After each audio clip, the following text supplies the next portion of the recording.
अस्सलाम वालेकुम बच्चों। आज का जो हमारा सबक है मैं मिली नगमा की तशरीह आपको वजाहत के साथ समझाऊंगी। इसका पहला बंद देख लेते हैं। साकी जावेद ने ये मिली नगमा लिखा है। हवाला मतन में नज़्म का नाम जाएगा मिली नगमा और शायर का नाम है साकी जावेद। चांद मेरी ज़मीं फूल मेरा वतन, मेरे खेतों की मट्टी में लाले यमन, मेरे मल्ला लहरों के पाले हुए, मेरे दहका पसीनों के ढाले हुए, मेरे मजदूर इस दौर के कोकन, चांद मेरी ज़मीं फूल मेरा वतन। अच्छा, यहाँ पे शायर ने इस्तारा का इस्तेमाल किया है। उसने अपनी ज़मीन को चांद और वतन को फूल कहा है। तो वो इस इस्तारे के ज़रिए अपने वतन की खूबसूरती को बयान करने की कोशिश कर रहा है। और वो कहते हैं कि साकी जावेद अपने खेतों की मिट्टी की ज़रखेज़ी को बयान करने के लिए उसे लाले यमन से तशबीह दे रहे हैं। वो कहते हैं कि मेरे खेतों की मिट्टी इतनी ज़रखेज़ है, इतनी कीमती है कि इसकी ज़रखेज़ी की वजह से मेरे मुल्क को फ़ायदा पहुंचता है। वो कहते हैं मेरे मल्ला लहरों के पाले हुए, यानी मेरे जो मल्ला हैं वो इतने अपने काम में माहिर हैं कि उनकी ज़िंदगियां गुजर गई लहरों से, समुद्री लहरों से लड़ते लड़ते और अपना काम करते हुए। फिर कहते हैं कि मेरे जो किसान हैं वो इतने जफाकश और मेहनती हैं कि वो किसी किस्म के हालात में घबराते नहीं हैं। वो बहुत मेहनती हैं। मज़दूरों को उसने कोहकन यानी पहाड़ खोदने वालों से तशबीह दी है, यानी वो उनकी तरह सख्त जान और मेहनती हैं। चांद मेरी ज़मीं फूल मेरा वतन, दोबारा से वो इस तारे का इस्तेमाल करते हुए दिखाई देते हैं।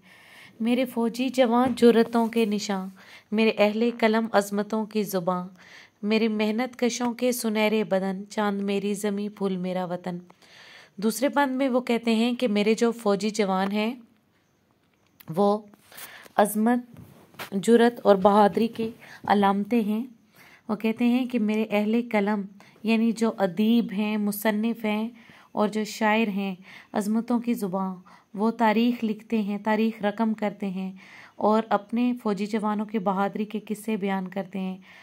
और उन्हीं की वजह से हमारी तारीख़ जो है वो अभी तक महफूज है। मेरे मेहनत कशों के सुनहरे बदन, वो कहता है कि मेरे जो मेहनत कश मज़दूर किसान भाई हैं उनकी जो है ये उनकी मेहनत का सिला है ये जो मेरी ज़मीन चांद और फूल की तरह चमक दमक रही है। फिर तीसरे बंद पे अगर हम बात करें तो वो है मेरी सरहद पे पैरा है ईमान का, मेरे शहरों पे साया है कुरान का, मेरा एक एक सिपाही है खैबर शिकन, चांद मेरी ज़मीं फूल मेरा वतन। वो कहते हैं कि मेरा जो मुल्क है पाकिस्तान, ये इस्लाम के नाम पे बना है। ठीक है, इस्लाम के नाम पे इसकी बुनियाद पड़ी थी और ये इसलिए हासिल किया गया था कि यहाँ पे हम लोग आज़ादी के साथ अपने जो हैं इस्लामी त्यौहार और इस्लामी इबादत अपनी मुकम्मल कर सकें। तो वो कहते हैं कि मेरे जो सिपाही सरहदों पे पहरा देते हैं वो अपने वतन की हिफाजत को अपने ईमान का हिस्सा समझते हैं।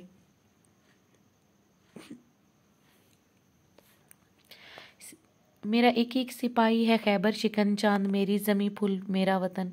यहाँ पे खैबर शिकन की इस्तिलाह इसलिए इस्तेमाल की गई है, ये तलमी है, यानी अगर हम शायरी में किसी भी ऐसे लफ्ज़ का इस्तेमाल करते हैं जिसे किसी तारीख़ी, सियासी, मजहबी, माशी और माशरती वाक़े की तरफ इशारा किया गया हो तो उसे तलमी कहा जाता है। वो कहता है कि मेरा एक एक सिपाही है खैबर शिकन, यानी वो हज़रत अली की तरह बहादुर हैं और अपने ईमान पे मजबूती से कायम हैं, इसीलिए मेरी सरहदें मजबूत हैं और मेरे वतन की ज़मीन चांद और मेरा वतन फूल की तरह खूबसूरत है। मेरे दहकां यूं ही हल चलाते रहें, मेरी मिट्टी को सोना बनाते रहें, गीत गाते रहें मेरे शोला बदन, चांद मेरी ज़मीं फूल मेरा वतन। चौथा और आखिरी बंद है, इसमें उन्होंने दुआया अंदाज अपनाया है और वो कहते हैं कि अल्लाह मेरे जो किसान है ऐसे ही हल चलाते रहें और मेरे मुल्क की जो ज़रखेज़ मिट्टी है उससे मज़ीद फ़ायदा उठाते रहें और उस लोगों के लिए फ़ायदामंद बनाते रहें और ऐसे ही हंसी खुशी गीत गाते रहें जो मेरे जफाकश और मेहनती लोग हैं और मेरे वतन की ज़मीन चांद और फूल की तरह खूबसूरत और चमकती दमकती रहे। तो बेटे ये थी तशरीह